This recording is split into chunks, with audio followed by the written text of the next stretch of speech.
मेंढर की सियासत में चूँकि घमासान मचा हुआ है, असेंबली इंतखाबात सर पर है, जमातें अपने अपने अंदाज में कॉन्स्टिट्यूंसी के अंदर लगी हुई हैं, लोगों के बीच में जा रही हैं। एक मुलाकात का सिलसिला, जलसे जुलूस का सिलसिला जो है वो जारी रखा हुआ है। इसी बीच पीपल्स डेमोक्रेटिक पार्टी को एक बड़ा धचका लगा है। पीपल्स डेमोक्रेटिक पार्टी के एक बड़े लीडर यानी कि एडवोकेट मारूफ खान ने पीपल्स डेमोक्रेटिक पार्टी से दस्तबरदारी का फैसला ले लिया है। बहुत नाराज़गी के बाद उन्होंने ये फैसला लिया है। आपको बताऊं तो कुछ दिन पहले पीपल्स डेमोक्रेटिक पार्टी की जानिब से एडवोकेट मारूफ खान को मेंढर कॉन्स्टिट्यूंसी के लिए असेंबली इंतखाबात के लिए मैंडेट दिया गया था, जिस दौरान पार्टी में दरारें नजर आई। पार्टी के बीच में इख्तलाफ होने की वजह से एडवोकेट मारूफ खान को मजबूरन अपना मैंडेट जो है वो किसी और को देना पड़ा। वो किसी और कौन कि मेंढर की सियासत में एक बड़ा नाम रफ़ीक खान के बेटे नदीम खान को। नदीम खान को देने के बाद मैंडेट एडवोकेट मारूफ खान के लिए कहा गया कि उन्होंने एक बड़ी कुर्बानी जो है वो दी है। लोगों ने उनकी इस कुर्बानी को सराहा। लोगों का ये कहना कि 14 साल के इस अरसे में पीडीपी में होने के बाद जब पीपल्स डेमोक्रेटिक पार्टी का एक बुरा दौर गुजरा, जिस दौरान पीपल्स डेमोक्रेटिक पार्टी को सब ने छोड़ दिया, लेकिन मेंढर में एडवोकेट मारूफ खान थे जिन्होंने पीडीपी का दामन ना छोड़ा, पीडीपी का पल्ला पकड़ कर चलते रहे। लेकिन आज क्या वजह रही कि पीपल्स डेमोक्रेटिक पार्टी को अपने 14 साल देने के बाद मारूफ खान को पीडीपी छोड़ना पड़ा। हालांकि उन्होंने कुर्बानी भी दी, अपना मैंडेट जो है जो पार्टी की जानिब से उन्हें मेंढर कॉन्स्टिट्यूंसी के लिए दिया गया था उसे किसी और को देना पड़ा। ये भी कहा जाता है कि रफ़ीक खान यानी कि नदीम खान के वालिद जो इस वक्त मेंढर कॉन्स्टिट्यूंसी के लिए पीडीपी की तरफ से मैंडेट पे हैं,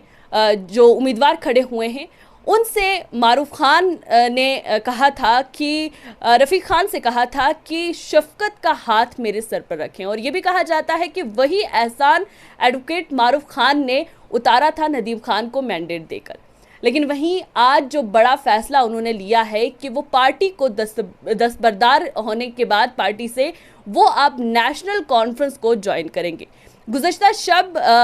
एडवोकेट मारूफ खान जो है वो नेशनल कॉन्फ्रेंस के मैंडेट पर लड़ने वाले मेंढर कॉन्स्टिट्यूंसी से जावेद राना के घर पर थे, जहां पर उनकी मुशावरत हुई और उसके बाद ये तय पाया गया कि एडवोकेट मारूफ खान जो हैं वो नेशनल कॉन्फ्रेंस में शमूलियत अख्तियार करेंगे। मेरी बातचीत हुई और ये मैंने उनसे पूछा कि आप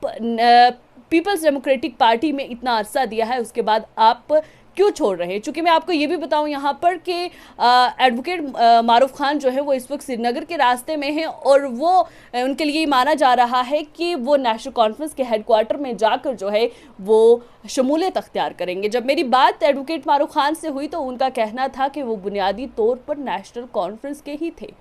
इनके 2012 में कुछ ऐसी उनके ख़िलाफ़ चीज़ें हुई थी, कुछ ऐसी बातें हुई थी जिन्होंने उनको मजबूर कर दिया कि वो नेशनल कॉन्फ्रेंस को छोड़कर पीपल्स डेमोक्रेटिक पार्टी में आ जाएं। और उन्हें मुफ्ती मोहम्मद सईद की जो है वो हुस्न अखलाक़ी जो है वो इतनी पसंद आई, इतने मुतासिर हुए उससे कि उन्होंने पीपल्स डेमोक्रेटिक पार्टी को ज्वाइन कर लिया। उनकी दूर अंदेशी यानी कि मुफ्ती मोहम्मद सईद की दूर अंदेशी ने उन्हें बहुत मुतासिर किया, जिसके बाद उन्होंने ये फैसला लिया कि वो पीपल्स डेमोक्रेटिक पार्टी का दामन थाम लेंगे। ये 2012 की बात कर रही हूँ मैं। और उन्होंने ये कहा कि मैंने उस वक्त तय कर लिया था कि मैं पीडीपी का दामन कभी नहीं छोड़ूंगा और अपनी ज़िंदगी के जितने भी दिन गुजारने हैं, मैंने जितने बचे हैं, वो मैं सिर्फ पीडीपी में ही गुजारूंगा। लेकिन हुआ ये कि अब वो पीपल्स डेमोक्रेटिक पार्टी को छोड़कर दोबारा उनके मुताबिक कहे जाने के कि नेशनल कॉन्फ्रेंस उनकी बुनियादी पार्टी है उसमें शामिल होने जा रहे हैं। मैंने उनसे ये सवाल किया कि आपने कुर्बानी दी, आपने मैंडेट जो है किसी और कैंडिडेट को दे दिया पीडीपी के अंदर, इस कुर्बानी को आप क्या रायगाह जाने देंगे? तो उन्होंने कहा कि रायगाह की बात जहाँ तक रही वो अलग बात है, लेकिन उनके जो साथी थे, जो चाहते थे कि पीडीपी के मैंडेट पर वो मेंढर कॉन्स्टिट्यूंसी से नुमाइंदगी उनकी करे, वो नाराज़ थे, उनके दिल को चोट पहुंची है, जिसकी वजह से मैं तो ये चोट सह कर खड़ा हो सकता था, लेकिन जो मेरे साथी थे वो इस चोट को सह नहीं पाए, जिसकी वजह से मजबूरन मुझे पीडीपी से दस्तबरदार जो है वो होना पड़ा है। वहीं पर उनका ये भी कहना था कि मेंढर की सियासत ने कभी उनको नहीं अपनाया, मेंढर की सियासत ने कभी उनको कबूल नहीं किया, इसलिए उन्होंने अब ये फैसला लिया है कि वो भी अब मेंढर की सियासत को कबूल नहीं करेंगे। लेकिन उन्होंने बर्दाश्त किया, आज तक वो बर्दाश्त करते आए कि मेंढर की सियासत उनके खिलाफ जिस तरीके से चलती थी, कोई भी नहीं चाहता था कि मेंढर की सियासत में एडवोकेट मारूफ खान आगे बढ़े। तो उनका ये भी कहना था कि उन्होंने 1993 में रफ़ीक खान को जिताया, 1997 में नासिर खान को जिताया, और 2002 में उनका कहना है कि नेशनल कॉन्फ्रेंस के मैंडेट पर लड़ रहे जावेद राणा को 2002 में उन्होंने जिताया। और वहीं 2008 में जो है उन्होंने एक सियासी बेईमानी करके रफ़ीक खान को जिताया। और जिसके बाद मुफ्ती मोहम्मद सईद के बारे में उनका कहना है कि उनने उनकी सराहना की और उनके सर पर जो है वो शफकत का हाथ रखा और उनकी जो ये कदम था उसकी काफ़ी जो है हौसला अफजाई भी की। वहीं पर उनका ये भी कहना कि मुफ्ती मोहम्मद सईद के दिल में जो है उनके लिए जगह थी और उन्होंने पीपल्स डेमोक्रेटिक पार्टी इस नीयत से नहीं ज्वाइन की थी, शामिल नहीं हुए थे इस नीयत से कि उनको कभी मैंडेट मिलेगा। वो सिर्फ और सिर्फ जो उनका हुस्न इखलाक था, यानी कि मुफ्ती मोहम्मद सईद का, उस इखलाक को देखते हुए उन्होंने पीडीपी जो है वो ज्वाइन की थी। और उन्होंने ये भी फैसला किया था कि मरते दम तक मैं पीपल्स डेमोक्रेटिक पार्टी का दामन नहीं छोड़ूंगा। लेकिन वहीं पर पार्टी ने उनसे वफा नहीं की, पार्टी ने उनसे बेवफाई की, जिसकी बिना पर आज उनको ये फैसला लेने पर मजबूर किया गया कि वो अपनी बुनियादी पार्टी कहने वाली नेशनल कॉन्फ्रेंस को दोबारा से ज्वाइन करें। और जब मैंने उनसे पूछा कि नदीम खान की आप सपोर्ट कर सकते थे, आप बेवफाई की बात करते हैं, उन्होंने ये मुझसे कहा कि मैं पार्टी में रहकर बेवफाई करूं, ये मेरे लिए आसान बहुत मुश्किल था, इसलिए मैंने सोचा कि मैं खुद को दरकिनार कर लूं। तो उस पर मैंने जब उनसे एडवोकेट मारूफ खान से ये पूछा कि आप बेवफाई नहीं भी कर सकते थे, आप अगर नदीम खान को सपोर्ट देते, अपनी हिमायत देते, जो साथी आपके इस वक्त आपके साथ हैं उन सब की जो है वो आप हिमायत लेकर नदीम खान को दे सकते थे। उस पर उनका कहना था कि उन लोगों की ख्वाहिश का जो है वो मैंने एहसास किया, लेकिन उन लोगों ने मुझे भी कभी नुमाइंदगी के तौर पर जो है या नुमाइंदे के तौर पर कभी उन्होंने कबूल नहीं किया। और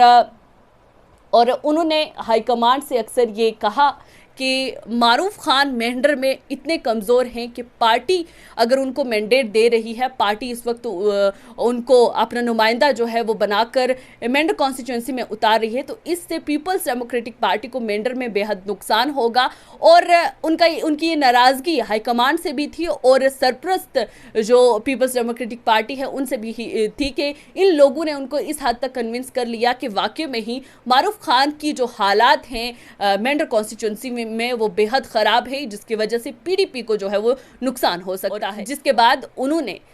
पीपल्स डेमोक्रेटिक की पार्टी की जानिब से जो मैंडेट, जो अमानत दी थी, वो उनके हवाले कर। और उनका ये कहना है कि वो अभी तक मुफ्ती मोहम्मद सईद के एहसान मंद है, जो उन्होंने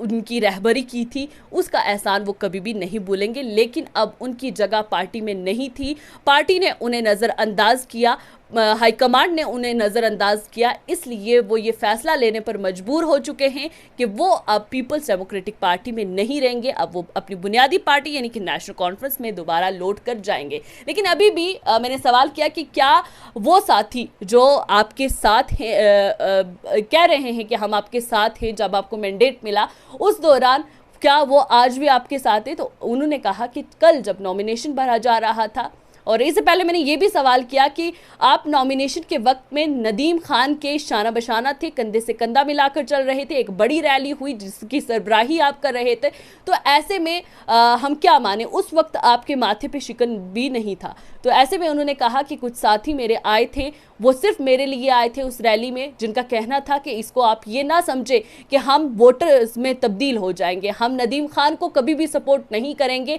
हम आपके साथ हैं, आप जो फैसला लेंगे हम उसका साथ देंगे, लेकिन नदीम खान को हम किसी हिमायत पर भी जो है वो सपोर्ट नहीं करेंगे। जिसको देखते हुए उन्होंने कहा कि मेरे बहुत सारे साथी आए थे नॉमिनेशंस में और बहुत सारे साथी थे जिनके साथ मेरा टेलीफोन पर रब्ता था, जो नाराज़गी जाहिर कर रहे थे नदीम खान को मैंडेट मिलने के बाद। तो ऐसे में उनको फैसला लेना पड़ा कि वो दस्तबरदार हो जाए। वो उनके साथी जिनके दिलों पर चोट लगी है, जिनका ये मानना है कि मैंडेट अगर एडवोकेट मारूफ खान को दिया जाता तो उसके बाद मारूफ खान जो है वो मेंढर कॉन्स्टिट्यूंसी में अपनी नुमाइंदगी अपने लोगों के लिए कर सकते थे, लेकिन ऐसा नहीं हुआ। मारूफ खान का भी ये कहना है कि हाईकमांड ने उनको सराहा नहीं, हाईकमांड ने उन पर यकीन नहीं किया, उनको एक मौका एटलीस्ट देना चाहिए था, जिसके बाद वो फैसला करते कि पीपल्स डेमोक्रेटिक पार्टी यहाँ पर मेंढर कॉन्स्टिट्यूंसी में मजबूत है या नहीं है। बहरहाल अभी जो है एडवोकेट मारूफ खान की बात करें तो वो श्रीनगर के रास्ते में है और ये माना जा रहा है कि अभी मुशावरत जो है वो की जाएगी और उसके बाद साथियों से मुशावरत करने के बाद नेशनल कॉन्फ्रेंस के सरबराहान से मुशावरत करने के बाद ये तय पाया जाएगा कि वाकई में ही एडवोकेट मारूफ खान जो है वो पीपल्स डेमोक्रेटिक पार्टी से दस्तबरदार होकर अपनी कही जाने वाली बुनियादी पार्टी यानी कि नेशनल कॉन्फ्रेंस में शमूलियत अख्तियार करेंगे या नहीं। लेकिन बहरहाल अगर हम मेंढर कॉन्स्टिट्यूंसी की बात करें तो मेंढर कॉन्स्टिट्यूंसी में इस वक्त पीपल्स डेमोक्रेटिक पार्टी को काफ़ी बड़ा धचका लगा है, जिस दौरान एडवोकेट मारूफ खान जिन्होंने 14 साल का अपना एक अरसा जो है पीडीपी को दिया है, उन्होंने दस्तबरदारी का फैसला लेते हुए नेशनल कॉन्फ्रेंस को शमूलियत अख्तियार दी है। लेकिन अब देखा यह जाएगा कि नदीम खान के साथ जिस तरीके से कल हमने देखा नॉमिनेशन के वक्त में कि इतना जनसैलाब था, वो कहाँ जाएगा। जिस तरीके से एडवोकेट मारूफ खान का कहना है कि उनके साथी नाराज हैं, तो क्या एडवोकेट मारूफ खान जो हैं उनके साथी नदीम खान को सपोर्ट करेंगे या उनके कहे मुताबिक एडवोकेट मारूफ खान के उस फैसले को अपनाएंगे जो उन्होंने ले लिया है, जिसके लिए वो श्रीनगर निकल गए हैं और हेडक्वार्टर में जाकर मुशावरत करने के बाद जो है ये माना जा रहा है कि नेशनल कॉन्फ्रेंस में वो दोबारा से शमूलियत अख्तियार करेंगे। लेकिन अब देखना बाकी ये होगा कि पीपल्स डेमोक्रेटिक पार्टी में और क्या बदलाव जो है आने वाले हैं और इस धचके से पीपल्स डेमोक्रेटिक पार्टी को किस कदर मेंढर कॉन्स्टिट्यूंसी में नुकसान होगा।